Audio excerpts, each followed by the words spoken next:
నిశ్శబ్దంగా ఉండాలి, నిశ్శబ్దంగా ఉండాలి. మనము పాటించేటటువంటి విధానంలో 6 మంది గ్రామ సభ సభ్యులు మాట్లాడుతున్నారు. వారిలో రెండవ వారు పగడాల వరలక్ష్మి గారు. క్లుప్తంగా చెప్పండి. మా గ్రామ సభకు విచ్చేసిన గౌరవనీయులైన డిప్యూటీ సీఎం గారికి మరియు పెద్దలకి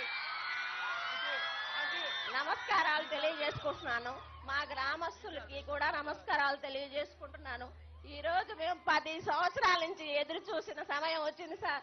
మేము ఎన్నో రోజులు ఇక్కడ ప్రోగ్రాం జరిగితే మీరు వస్తే రోడ్ల పైన ఎండనక రాత్రి అయినా చిన్నపిల్లలతో సహా వెయిట్ చేసి మిమ్మల్ని చూడాలని 2 నిమిషాలైనా మీరు మాట్లాడితే వినాలని వెయిట్ చేసినాం సార్. అది